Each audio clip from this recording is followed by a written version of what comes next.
Su historia comenzó hace 20 años, pero a día de hoy mucha gente considera que pasará a la historia como la persona que más cerca estuvo de encontrar a Cleopatra. La arqueóloga dominicana Kathleen Martínez pasó básicamente toda su infancia y toda su juventud escuchando de parte de su propia familia que estudiase a otra persona que no fuese Cleopatra, que Cleopatra no era más que una mujer promiscua, que lo único que hacía era seducir a los hombres.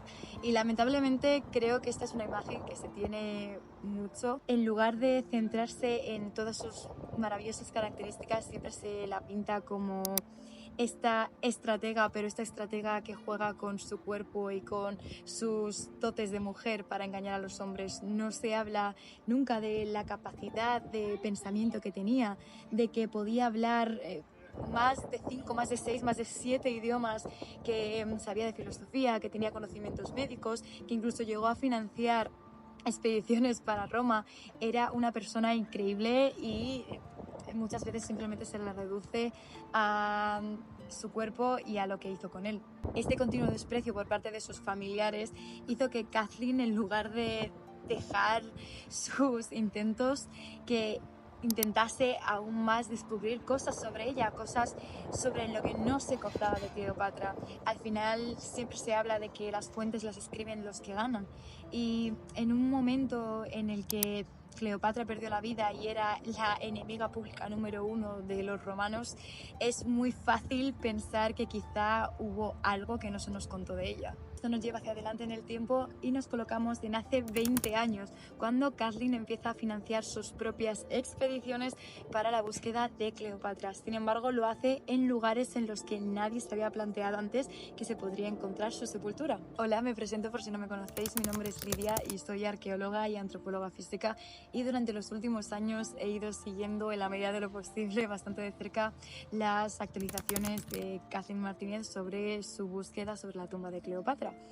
Me parece que es un tema muy relevante que va a ser uno de los hitos más comentados de lo que es la arqueología del siglo XXI, tanto se encuentre como si no. En este punto me gustaría, no solamente, aparte de presentarme y hacer un poco la introducción, decir la verdad sobre esta excavación por delante. Hay mucha gente que no cree que todo lo que está haciendo Kathleen vaya a servir para nada. Hay mucha gente, sobre todo porque Kathleen se opone a las creencias que están más implementadas dentro de la historiografía y la arqueología, es sobre dónde podría estar enterrada Cleopatra.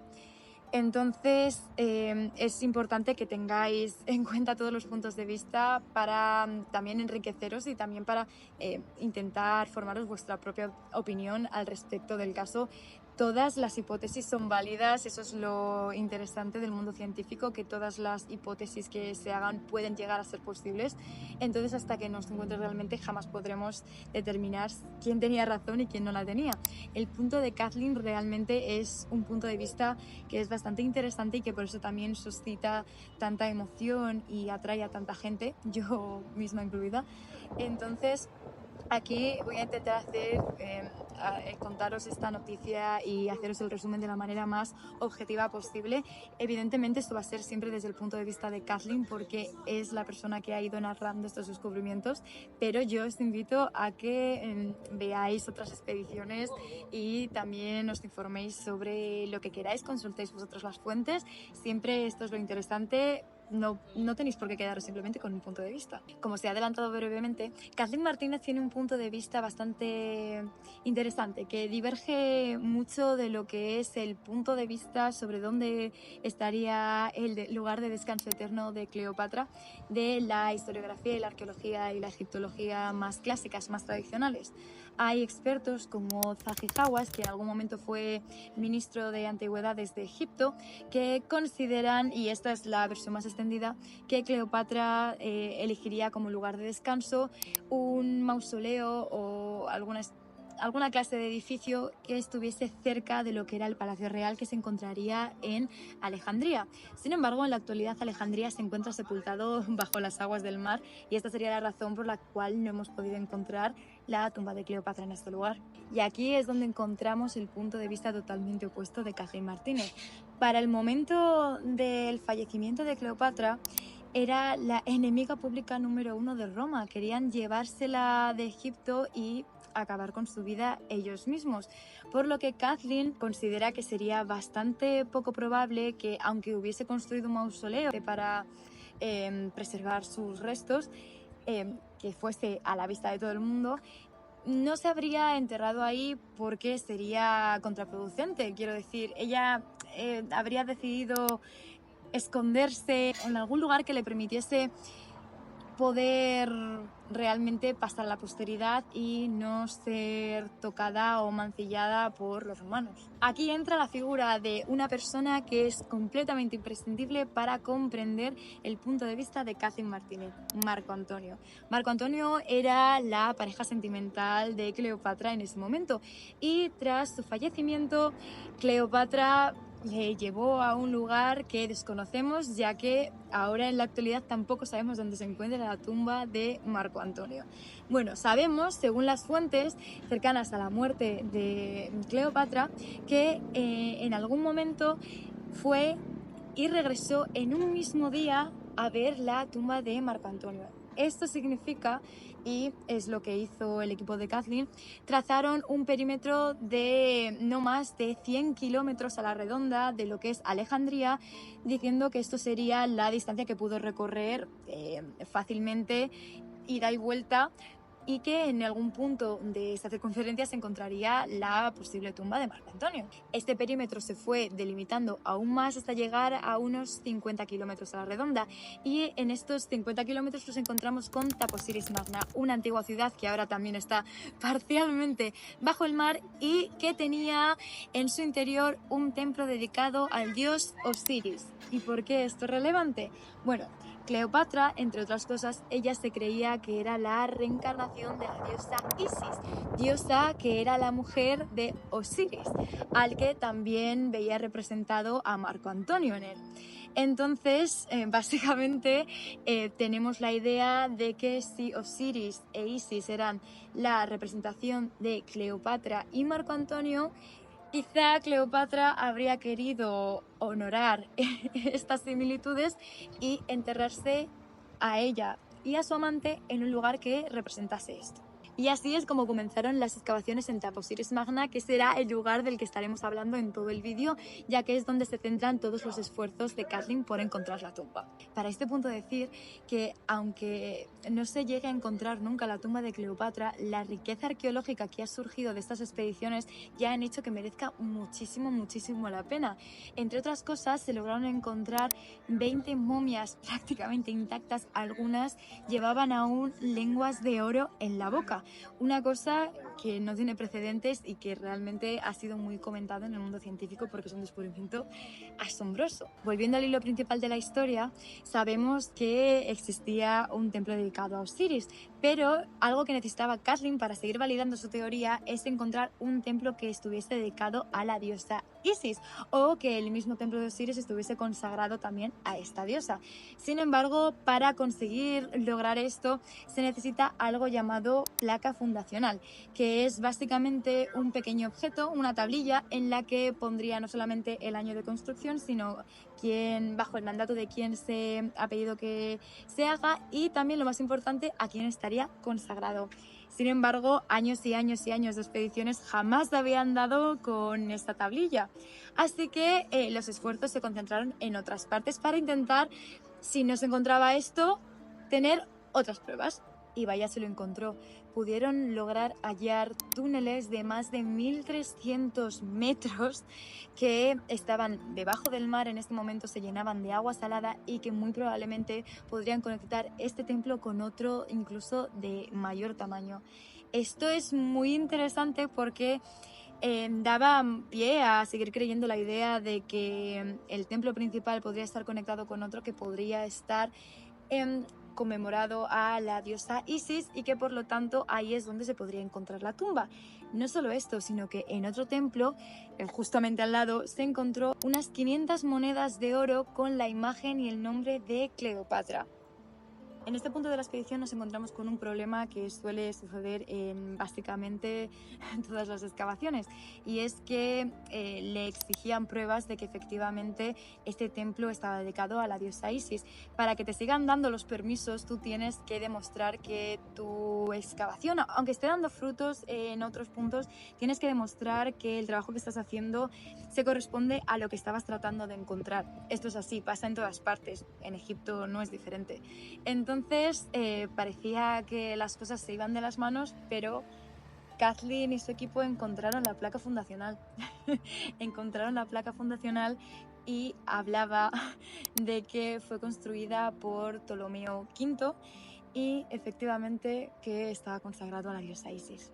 Con la tablilla fundacional en sus manos, Kathleen podía volver a pedir los permisos para seguir excavando y concentrarse en lo que era su objetivo principal, que era encontrar este segundo templo. Según cuenta Kathleen, era muy común en el antiguo Egipto construir dos templos, uno para el dios masculino y uno para la diosa femenina. Entonces sus esfuerzos parecían enfocados en una dirección que parecía estar dando los frutos. Ahora bien, y esto es muy importante, no encontraron en ningún momento, en ningún mapa de esta época, que nos hablase de la construcción de un templo en este lugar, lo cual era bastante raro y de hecho era uno de los puntos de partida de la gente que estaba bastante reacia a creer las teorías de Kathleen. Si no existen pruebas, quizás es que simplemente no exista. Pero Kathleen no paró de buscar y finalmente logró encontrar un mapa del siglo XVI en el que se encuentra cerca de la costa de lo que es Taposiris Magna una especie de islote que en algún momento pudo haber sido una península, un puerto o algo similar, que ahora ha desaparecido bajo las aguas del mar. Tenemos que entender cómo funciona el paisaje no se queda estable por mucho que nosotros quisiésemos. Al igual que Alejandría, que ahora está bajo las aguas del mar, pudo haber existido una especie de islote o puerto o algo de características similares que ahora estuviese bajo el agua. Con todo esto en mente, decidieron solicitar los permisos para poder explorar el mar que estaba justo enfrente de las costas de Taposiris Magna, lo que les permitiría ver si su teoría estaba en lo cierto. Sin embargo, recibieron una noticia que ningún arqueólogo quiere escuchar, y es que, aunque sí que les dieron los permisos necesarios para hacerlo, el tiempo que les habían dado para conseguir resultados era mínimo. 2 semanas, concretamente.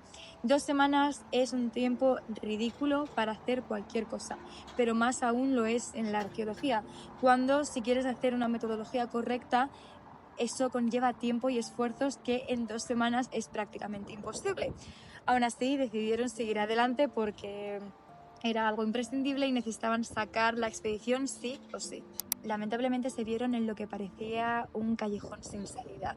Todo lo que estaban intentando ver estaba tapado por sedimento, un sedimento que no les permitía llegar más allá, no les permitía corroborar su idea de que los túneles podían seguir más adelante. Simplemente había sedimento que no les permitía ver nada.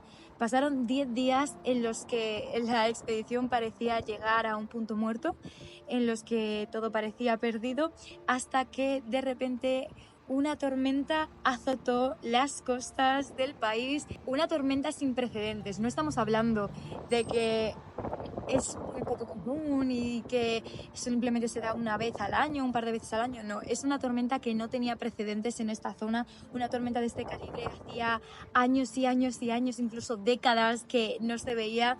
Esta tormenta limpió el sedimento y les dejó un día para continuar con la expedición y efectivamente lograron encontrar algo. Esta limpieza del sedimento les permitió, entre otras cosas, ver la continuación de los túneles y que les permitiesen de nuevo solicitar los permisos para la excavación. Así que literalmente esta expedición seguía viva gracias a una maldita casualidad. Es en esta parte donde comienza la aventura subacuática. Sin embargo, el equipo de Kathleen no estaba preparado para una expedición subacuática porque no tenían tanta experiencia en este campo. Así que decidió hacer una llamada a la desesperada y decidió escribir a Richard Ballard. Richard Ballard es el que se encargó de la expedición de el Titanic y es un hombre que ya estaba retirado y que no tenía muchas ganas de seguir trabajando, pero el mensaje de Kathleen le llegó en un momento en el que se estaba planteando si querría hacer un último trabajo que volviese a elevar su nombre y digamos que ser la persona que llevó hasta el Titanic y llevó hasta la tumba de Cleopatra le sonaba bastante bien, así que para sorpresa de todo el mundo, aceptó la propuesta y a día de hoy sigue trabajando con el equipo de Kathleen. En estas primeras excavaciones que se hicieron en el fondo del mar, en la zona donde ellos consideraron que era muy probable que se hubiese hundido el islote, se encontró basalto. El basalto no es un material que se encuentre de manera natural en el fondo del mar, pero además es que es el material que se usa para hacer ciertas construcciones que encuentran en Taposiris Magna, lo cual seguía reforzando su teoría de que efectivamente allí había algo más y que podría acercarse a su idea. Hasta hace unos pocos días esta era la última noticia que teníamos acerca de estas expediciones, porque como os recuerdo, las excavaciones se tienen que hacer por permisos y no te dejan excavar todo el tiempo que a ti te gustaría. Esto sirve para que se haga una explotación de manera coherente y que esté dentro de los límites pautados. Entonces, hasta hace unas semanas, en septiembre del año 2024, no se volvieron a retomar los trabajos de excavación y en los últimos días nos han llegado noticias de la propia Kathleen contándonos que han encontrado, esta vez sí, en tierra, no bajo el mar, ya que están continuando tanto las expediciones en el mar como las expediciones en tierra simultáneamente. Han encontrado nuevas estructuras que parecen ser de un edificio de grandes dimensiones. Aún no se sabe nada más, literalmente esto es lo último que sabemos y que ha publicado Kathleen. Seguramente muy pronto tendremos más noticias, así que espero que estéis atentos porque yo seguiré hablándose al respecto de todo esto. Día a día os lo voy contando en mis redes sociales de vídeos un poco más cortos, pero por aquí, en el momento en el que tengamos más información para seguir desarrollando, os prometo que seré la primera persona que os cuente al respecto de todo esto porque estoy muy emocionada. Y sí, creo realmente que el valor de esta expedición no está simplemente en el hecho de si llegarán a encontrar la tumba de Cleopatra o no. Creo que la experiencia de poder vivir una expedición de este calibre y enterarnos día a día de lo que está sucediendo y de las actualizaciones es algo que no tiene valor. También la ayuda que le está dando a la divulgación de la arqueología, porque hay muchísima gente que se ha empezado a interesar por la arqueología gracias a este caso, me parece ya que es algo muy importante y no sé, espero escuchar vuestra opinión, a ver qué creéis vosotros, qué teorías seguiríais vosotros y lo dicho, aquí estaremos hablando de ello todo lo que se pueda. Y quién sabe, tal vez en unos meses estaré haciendo un vídeo hablando de todo lo que se sabe sobre el descubrimiento que se ha hecho de la tumba de Cleopatra.